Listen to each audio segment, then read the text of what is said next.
Updates at pinakahuling mga usapin sa mundo ng palakasan. Atin ang pakinggan dito sa Ang Pilipinas Ngayon. Magandang araw. Narito na po ang Sports Balita. Nalusutan ng San Miguel Beer ang rain or shine para kunin ang 115-110 panalo sa pagpapatuloy ng PBA Commissioner's Cup na ginanap sa Smart Araneta Coliseum. Nanguna para sa San Miguel ang kanilang import na si Ivan Asca sa nagawa nitong 28 puntos, subalit si Marshall Lassiter ang bumida sa Beermen dahil sa kanyang nagawang 23 puntos, 13 sa krusyal na second half. Nag-ambag naman si CJ Perez at Junmar Fajardo ng 17 at 16 na puntos ayon sa pagkakasunod. Matindi ang ipinamalas ni Gian Mamuyak para sa rain or shine kung saan binida niya ang 33 puntos subalit hindi ito sapat para makuha ang panalo. Sa isa pang laro, nakuha ng Phoenix Super LPG ang kanilang ikatlong sunod na panalo laban sa Terra Firma, 103-84 para masolo ang ikalawang pwesto sa team standings. Nagpakawala ng 29 na puntos at 13 rebounds si import Jonathan Williams kasama pa ang 4 na assist, isang steal at isang tapal para mapaganda ang record ng Fuel Masters sa 4-1. Nakatulong ni Williams sina RJ Jasul at Jason Perkins na may 13 at 11 puntos ayon sa pagkakasunod, habang may tig 10 puntos ang naiambag nina Tyler Tio at rookie Richie Rivero. Kumamada ng 18 puntos at 14 na rebounds si Thomas Day-Thay, habang may 10 puntos, 3 rebounds at 3 assists si Wami Chongson para sa Jeep. Updates at pinakahuling mga usapin sa mundo ng palakasan. Atin ang pakinggan dito sa Ang Pilipinas Ngayon.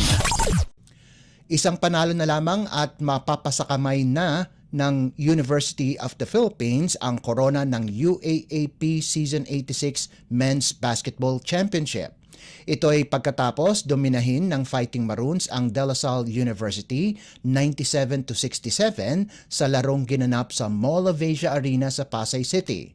Naging bayani para sa UP si Harold Alarcon sa nagawa nitong 21 puntos kasama pa ang 2 rebounds at 2 assists.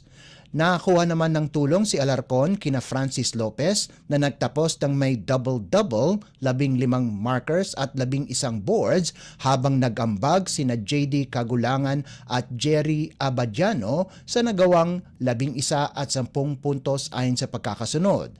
Si Michael Phillips naman ang nanguna para sa Green Archers sa natipon nitong 19 na puntos at 9 na rebounds, habang ang most valuable player na si Kevin Kiambao ay nagtapos ng may 11 markers, 6 na boards at 3 assists. Susubukang kunin na mismo ng Maroons ang corona laban sa DLSU itong darating na linggo na gaganapin naman sa Smart Araneta Coliseum.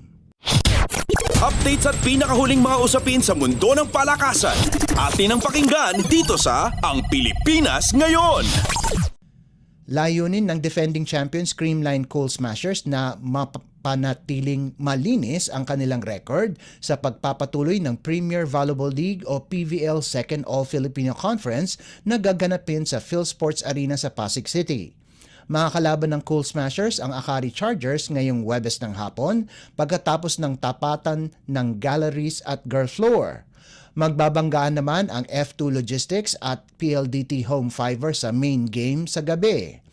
Matikas ang Creamline na wala pa ring talo kung saan pinataob nito ang Cherry Tigo 25-22, 24-26, 25-20 at 25-16 sa kanilang huling laro. Sa kabila ng matikas na record, wala sa isip ng Coal Smashers na magpakampante lalo pat papasok na ang torneo sa krusyal na estado. Nagtala si Gemma Galanza at Tots Carlos ng tig-16 na puntos kontra sa crossovers para pamunuan ang Coal Smashers sa atake. Subalit daraan sa pagsubok ang Coal Smashers dahil nais ng Chargers na magkaroon ng magandang exit sa season na ito. Hawak ng Akari ang 5-5 marka at wala na ito sa Final Four race. Updates at pinakahuling mga usapin sa mundo ng palakasan.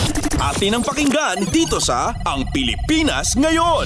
At yan ang pinakahuling balita sa larangan ng palakasan. Para sa Radyo Pilipinas World Service, ito po si Leo Magpayo. Magandang araw.